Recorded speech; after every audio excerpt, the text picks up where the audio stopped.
আল্লাহ বললেন ওয়া ইন তাইফাতানি মিনাল মুমিনিনা ইকতাতালু ফাসলিহু বাইনাহুমা, বিশ্বাসীদের মধ্যে দুই গ্রুপ যদি মারামারি লাগে তাহলে তুমি মিলিয়ে দাও, ইসলাহ করো, ইসলাহু যাতিল বাইন, মিলিয়ে দাও, মীমাংসা করে দাও, বিরোধ নিষ্পন্ন করে দাও।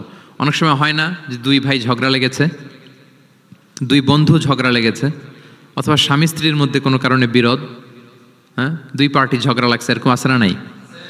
তখন ফাসলিহু বাইনাহুমা, তাদের মধ্যে আপোষ মীমাংসা করে দাও, হ্যাঁ, মীমাংসা করে দাও, ইসলাহ, রিকনসিলিয়েশন করো, ওয়ার্ক অ্যাজ এ মিডিয়েটর, মধ্যস্থতাকারী হিসেবে কাজ করো। তো আমরা সমাজে কি করি দেখেন তো, একটু মিলিয়ে নেন। দুইজন ঝগড়া লাগছে, আমরা কি করি? হ্যাঁ, কি করেন? আরো লাগিয়ে দেন, সর্বনাশ। তো আপনাদের ওয়াজি করতেছি আমি না, তাদেরকে আরো ঝগড়ায় মাতিয়ে তোলা যাবে না, লাগিয়ে দেওয়া যাবে না, বরং ঝগড়া থামিয়ে দিতে হবে। কি করতে হবে? কয়েক জায়গায় কৌশল করে মিথ্যা বলা জায়েজ, সহিহ হাদিসে এসছে।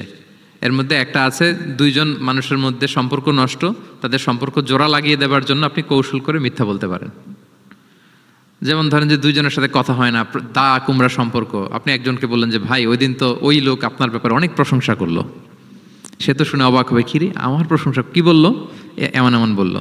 তো এটা শুনে ওই লোকের ব্যাপারে তার মনটা একটু নরম হবে। আবার তাকে বললেন যে উনি তো আপনার ব্যাপারে এরকম একটা পজিটিভ কমেন্ট করলো, সেও অবাক হবে, তাই নাকি, তার সাথে আমি এত ভুল বোঝাবুঝি, আসলে লোকটা তো তাইলে ভালো। এই যে দুইজনকে আপনি এমন কিছু কথা কৌশল করে বললেন, ফলে তাদের মধ্যে একটা হৃদ্যতা তৈরি হবে। হঠাৎ দেখবেন যে একজন আরেকজনকে দেখে সালাম দিয়ে কথা বলে কোলাকুলি করে সেই আগের যেই শত্রুতা সব নিমেষে শেষ হয়ে গেছে। ঠিক কিনা বলেন? হ্যাঁ, এই যে মধ্যস্থতাকারী আপনি হলেন, এজন্য আল্লাহ তাআলা আপনাকে সওয়াব দিবেন। তাহলে বিবাদমান দুই গ্রুপ দেখলে আমরা আজ থেকে আরো ঝগড়া লাগিয়ে দিব না মিলিয়ে দিব? রাসূল সাল্লাল্লাহু আলাইহি ওয়াসাল্লাম বলেন, আলা উখবিরুকুম বিআফদালা দারাজাতিম মিন সাদাকাতি ওয়াস সিয়ামি ওয়াস সালাহ, নামাজ, রোজা, সাদাকা, এর চেয়ে একটা বড় মর্তবার ভালো কাজ আছে, সেটা কি আমি তোমাদের বলবো না? সাহাবারা বলল, বলেন।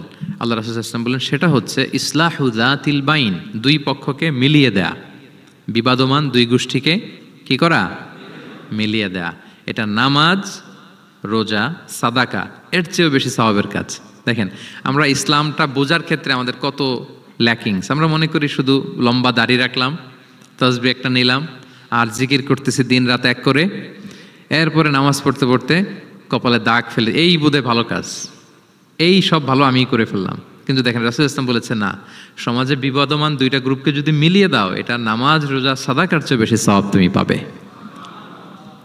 তাহলে এখন থেকে যদি আমরা বিবাদ দেখি কি করব? মিলিয়ে দিব। কখনো আমরা ঝগড়া আরো বাদিয়ে দিব না।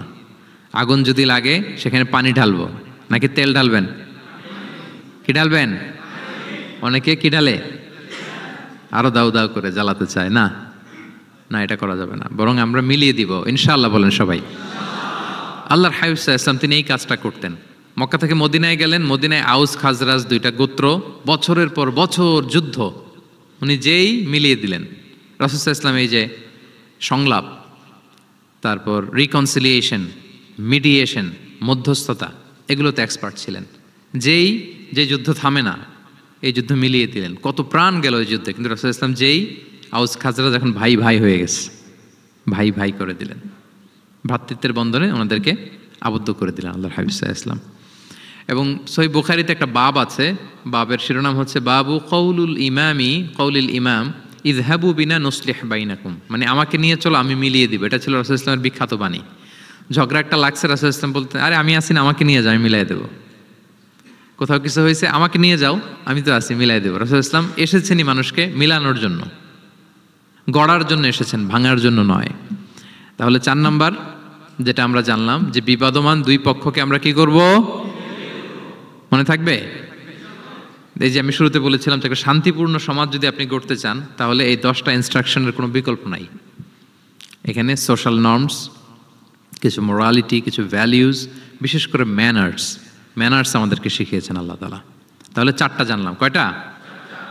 5 নম্বরে আল্লাহ বলেন, ইয়া আইয়ুহাল্লাযীনা আমানু লা ইয়াসখার কওমুন মিন কওম আসা আন ইয়াকুনু খায়রাম মিনহুম, ওহে বিশ্বাসীরা, তোমরা একে অপরকে তুচ্ছ তাচ্ছিল্য করো না, হাসি ঠাট্টা করো না, কাউকে সুখরিয়া মানে কাউকে তুচ্ছ করা, কাউকে নিয়ে ব্যঙ্গ করা, হাসি তামাশা করা, এটা করো না, এটা কবিরা গুনাহ। মানে এমন কোনো কথা বলো না যাতে তোমার ভাইয়ের মনে কষ্ট হয়, এরকম কিছু বলা যাবে না। আমরা অনেক সময় এটা করে ফেলি, এমন কথা বলি যেটাতে আরেক ভাই বা আরেক বোন কষ্ট পায়। আমরা খুব সিম্পলি বলি, কিন্তু এটা কবিরা গুনাহ। এটা কি? বিশেষ করে তার আকৃতি নিয়ে আপনি কিছু বলতে পারবেন না, এটা বড় কবিরা গুনাহ। এটাকে বডি শেমিং বলে। কি বলে? বডি শেমিং হারাম। কারণ বডি স্ট্রাকচার, এটা কি আমার ইচ্ছে মতো হয়েছে না আল্লাহ বানাইছে? আচ্ছা, আপনি যে এত সুন্দর ফর্সা, কে বানালো? হ্যাঁ, আবার আরেকজন যে একটু শ্যামবর্ণের, তাকে কে বানালো? আপনি লম্বা, কে বানালো? কেউ খর্বাকৃতির, খাটো, তাকে কে বানালো? তাহলে আপনি আকৃতি নিয়ে তাকে যদি ঠাট্টা করেন, আসলে কি ঠাট্টা কি তাকে করা হলো নাকি আল্লাহকে? কারণ আসল ডিজাইনারটা কে? হুয়াল্লাযী ইউসাউবিরুকুম ফিল আরহামি কাইফা ইয়াশা। আল্লাহ তাআলা তোমাদেরকে যেমন চেয়েছেন ঠিক তেমন মাতৃগর্ভে তোমাদেরকে ডিজাইন করেছেন, তোমাদের আকৃতি দিয়েছেন। এজন্য কারো আকৃতি নিয়ে অবজ্ঞা করা, তুচ্ছ করা, হেয় করা, এটা প্রকারান্তরে আল্লাহকে অবজ্ঞা করার সমান। দ্য ক্রিয়েটর, যিনি স্রষ্টা, তাকে আপনি অবজ্ঞা করেছেন। ঠিক কিনা বলেন? তাহলে এখন কারো আকৃতি নিয়ে কিছু বলবেন? আমরা বাংলাদেশে এরকম বলি না? বেশি মোটা হলে তাকে একটা নাম দিয়ে ফেলি। হ্যাঁ, কি বলি? কি বলেন? মোটু। তারপর কেউ চিকন হলে তাকে একটা নাম দিয়ে ফেলি, চিকন আলী। এরপর ধরেন যে কারো হয়তো নাক ছোট, চোখ ছোট, তাকে চাকমা বলে আমাদের এলাকায়। হ্যাঁ, নাক ছোট, চাকমা। তো এটা হইল? তো সে কি নিজে তার নাককে এরকম বানাইছে? এরকম নানা ধরনের আকৃতির অনেক কিছু হতে পারে। এই যে বডি শেমিং, এটা হারাম। এটা কি? এবং জরিপে এসেছে অনেক বাচ্চারা স্কুলে যেতে চায় না তার দেহের বিভিন্ন আকৃতি নিয়ে, তার বন্ধুরা তাকে টিস করার কারণে। খুব মোটা সে, তাকে নিয়ে তার ফ্রেন্ডরা এমন কথা বলে, সে আর স্কুলে যাওয়ার প্রতি আগ্রহ ফিরে পায় না। এটা কত বড় সামাজিক সমস্যা আপনি খেয়াল করেছেন? হ্যাঁ, কখনো কারো আকৃতি নিয়ে কোনো কমেন্টস করা যাবে? কারণ আকৃতিটা দিয়েছে কে? এটা খবরদার, এটা বড় কবিরা গুনাহ। আব্দুল্লাহ ইবনে মাসউদ রাদিয়াল্লাহু তাআলা আনহু, এই সাহাবী, ওনার পা দুইটা ছিল চিকন, চিকন পা। উনি একবার আরাক গাছের চূড়ায় উঠেছেন, মেসোয়াকের ডাল ভেঙে মেসোয়াক করবেন। বাতাসের ঝাপটা, ওনার লুঙ্গিটা একটু সরে গিয়েছে, পা দুইটা দেখা গিয়েছে। তো এত চিকন পা দেখে সাহাবারা সবাই হাসতেছে নিচে। রাসূল ইসলাম বললেন, ব্যাপার কি, তোমরা হাসো কেন? বলে যে ইবনে মাসউদের পাগুলো দেখে দেখেনি রাসূল কত চিকন পা, হাসতেছে।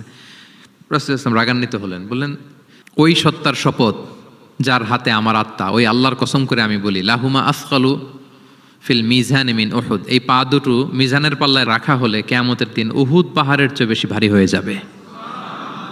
তার মানে এত সম্মান, ইবনে মাসউদের সম্মান আল্লাহর কাছে, কল্পনা করেন, উহুদ পাহাড়ের চেয়ে বেশি ভারী হয়ে যাবে। কিন্তু আমরা অনেক সময় এই মানুষের আকৃতি নিয়ে তুচ্ছ-তাচ্ছিল্য করি। রাসূল সাল্লাল্লাহু আলাইহি ওয়াসাল্লামের একজন স্ত্রী ছিল, নাম সফিয়া। কি নাম? সফিয়া বিনতে হুয়াই ইবনুল আখতাব।